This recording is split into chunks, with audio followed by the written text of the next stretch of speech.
Memórias Póstumas de Brás Cubas, capítulo de número 32, intitulado Coxa de Nascença.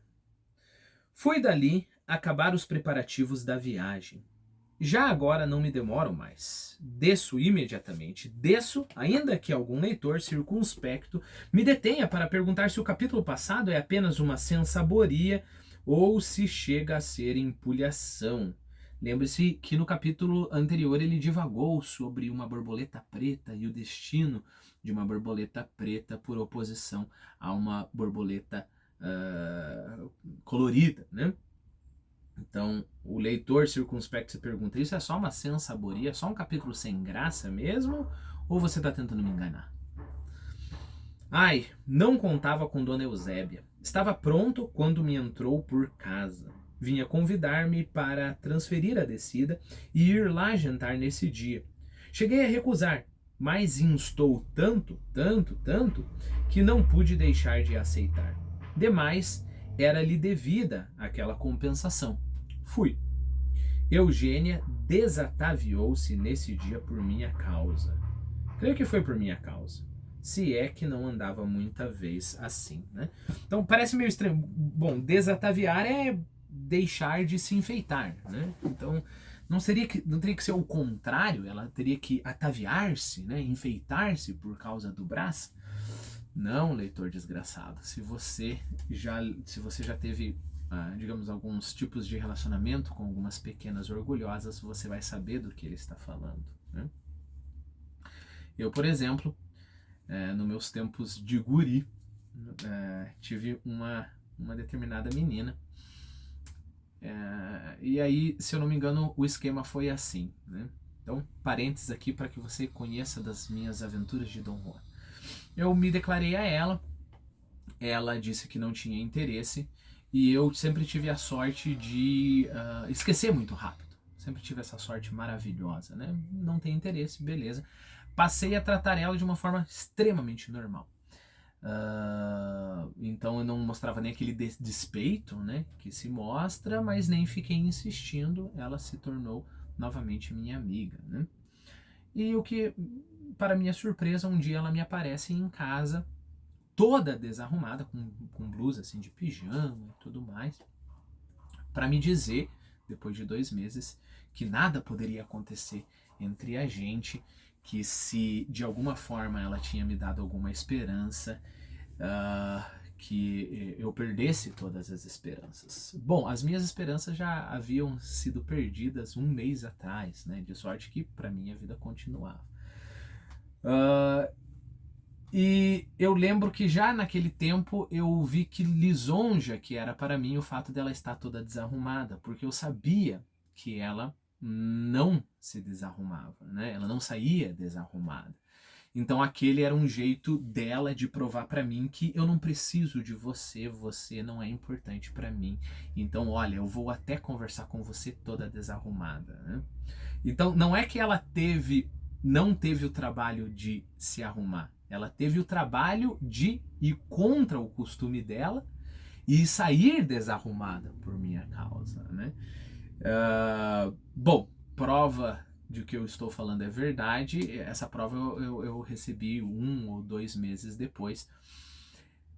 Depois da conversa, eu simplesmente falei para ela, não, tudo bem, eu concordo com você. Nem tentei corrigi-la, dizendo, olha, você está inventando coisa, eu nem gosto tanto de você, e nem fiz qualquer proposta, né? Simplesmente recebi e falei, não, tudo bem, concordo com você. Dali 1 ou 2 meses, ela pediu transferência da escola e confessou para mim que ela estava saindo porque ela não estava se sentindo confortável com o clima, né? Ainda mentindo para ela mesma que ela não gostava de mim. Então, me perdoe essa minha digressão, mas é boa. Eu acho que psicologicamente é bem uma coisa que o Machado de Assis mostraria. Eu não creio que a Eugênia ela se enganaria tanto assim como a minha pequena minha pequena, pelo amor de Deus, né? A pequena lá da escola, minha esposa vendo isso, minha pequena nos tempos de guri, né? Pelo amor de Deus. Mas eu não creio que a minha pequena daqueles tempos fosse tão clara como a Eugênia. A Eugênia não se enganaria tanto assim, né? Mas isso para te mostrar como é sim possível você desataviar e isso ser uma lisonja para quem estiver recebendo, né? Então vamos fechar a história da minha vida pessoal e vamos voltar aqui. Eugênia desataviou-se neste dia por minha causa. Creio que foi por minha causa, se é que não andava muita vez assim. Nem as bichas de ouro, uns tipos de brinco, a gente conversa na sessão de vocabulário, que trazia na véspera, lhe pendiam agora das orelhas. 2 orelhas finamente recortadas numa cabeça de ninfa. Um simples vestido branco de caça. Caça aqui é um tecido fininho, né? Parecido com a como é que é o nome disso? Musselina, se eu não me engano. Na sessão do vocabulário a gente explora mais, mas é um tecido fino, transparente. Não transparente a ponto de ser indecente. Tá? Um vestido branco de caça, sem enfeites, tendo ao colo, em vez de broche, um botão de madrepérola e outro botão nos punhos fechando as mangas e nem sombra de pulseira. Era isso no corpo, não era outra coisa no espírito. Ideias claras, maneiras chãs, ou seja, maneiras singelas, certa graça natural, um ar de senhora e não sei se alguma outra coisa. Sim, a boca é exatamente a boca da mãe, a qual me lembrava o episódio de 1814. Então dava-me ímpetos de glosar o mesmo mote à filha. Epa, peraí, como assim glosar o mesmo mote? Glosar não era pegar o mote, que é um tema que alguém propõe, e ele desenvolver aquele tema numa poesia? O que isso tem a ver com a boca? Pense, o tema ele exige alguma resposta, uma resposta de acordo com esse tema, né? Então você recebe o tema e você glosa a resposta apropriada. Qual é a resposta apropriada para lábios sedutores? O beijo, os beijos, né? Então ele teve ímpeto de glosar os lábios da filha, como o doutor Gouveia, né? Glosou os lábios da mãe.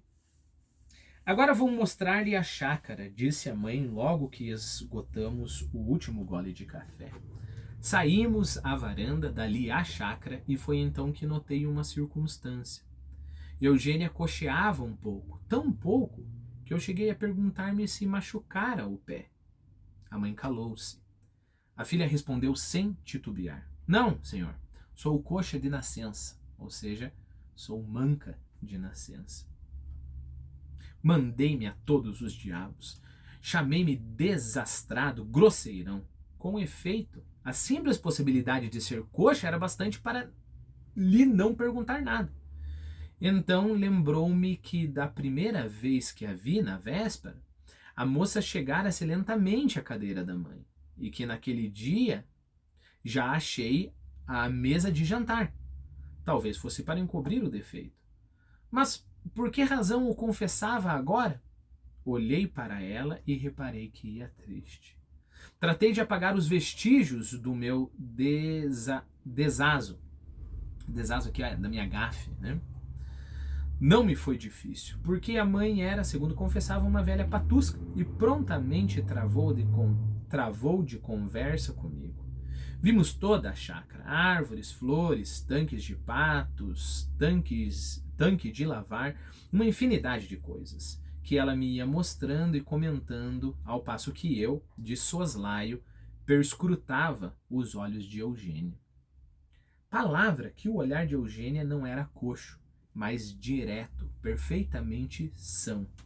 Vinha de uns olhos pretos, o olhar dela, vinha de uns olhos pretos e tranquilos. Perceba, nesse sentido em específico, ela é quase que o oposto da Capitu, né? Lembra-se, a Capitu tem esse olhar de cigana, oblíqua e dissimulada, né? O olhar oblíquo é o olhar que não é direto, ok? Então, eu estou olhando para você agora obliquamente, né? Não era assim a Eugênia. A Eugênia olhava o Brás de frente. Creio que 2 ou 3 vezes baixaram estes, um pouco turvados, mas 2 ou 3 vezes somente, né? Então, só teve ali talvez o Brás manteve o olhar, e ela ficou olhando, ele manteve, ela ficou um pouquinho, teve alguns pudores ali, só naqueles momentos ela desviava o olhar. Caso contrário, o olhar era direto. Em geral, fitavam-me com franqueza, sem temeridade, nem biocos. Biocos são gestos exagerados. A gente vai falar agora na sessão de vocabulário. Então, leitura terminou. Se você quiser ficar, eu vou explorar o vocabulário.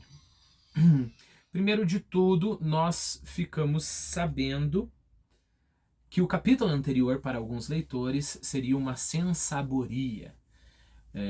Então, é característica do que é sem sabor. O que é sem sabor? Insípido, né? Não tem sal, não tem sabor, né? Então, por extensão, é claro, pode ser uma conversa enfadonha, um escrito monótono, sem estilo, né? Empulhação, ato ou feito de empulhar, que é o que? É tapear a pessoa, né? Bicha, pode ser muitas coisas, né? Mas não é o verme, não é nada disso. É uma espécie de brinco anguiforme. Anguiforme de orelha. O que é anguiforme? É uma boa palavra, não tá aqui, mas é uma boa palavra. Anguiforme é que tem forma de cobra. Então é um trocinho assim, né, na orelha. Bom, aí nós ficamos sabendo que o vestido que a Eugênia estava usando era de caça. C-A-S-S-A. Tecido fino, transparente, de linho, algodão. Parecido ali com uma musselina. Musselina, não sei se eu tinha lembrado a palavra certa. Bom, algo pode ser chão. E aí, claro, chão pode ser, né, o chão em que você está. Mas que se eleva a pouca altura. Por exemplo, uma vegetação chã. Ok? O feminino do chão, chã. Estamos usando, é claro, como adjetivo aqui, né? Que não está agitado, tranquilo, águas chãs. Por quê? Porque as águas não estão fazendo isso daqui. Se a gente levar em consideração o baixo, né, as águas do mar estão chãs. O mar está tranquilo, né? E aí, nesse mesmo sentido, pode ser destituído de ornatos. Simples. Um estilo chão, uma decoração chã.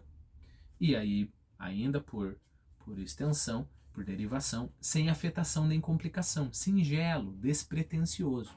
Você pode ter um desempenho chão e frases chãs. Deixa eu ver se tem mais alguma coisa interessante. Aquilo que não é importante, aí já pendendo para o lado pejorativo, né? Palavreado chão, por exemplo, refeição chã, que é uma refeição bem trivial. Bom, e aí a gente viu que o Brás Cubas estava se torturando pelo seu desazo. O que é desazo? É falta de cuidado, desmazelo, negligência. Lembre-se que eu falei no nosso contexto gafe, né? Mas pode ser também falta de aso. O que é aso? Motivo, causa ou oportunidade. As disputas familiares deram aso à sua partida. Então, se você faz algo e esse algo falta aso, quer dizer que não tem por que você ter falado aquilo, né? Pelo amor de Deus, vai comentar que a menina quebrou, que machucou a perna, a menina é coxa de nascença. E finalmente, bioco, com o som de O mesmo, bioco. Gesto exagerado, empregado para simular modéstia, virtude, mais usado no plural. Biocos de santidade, né? Ai, pelo amor de Deus, não, que é isso? Jesus me livre, né?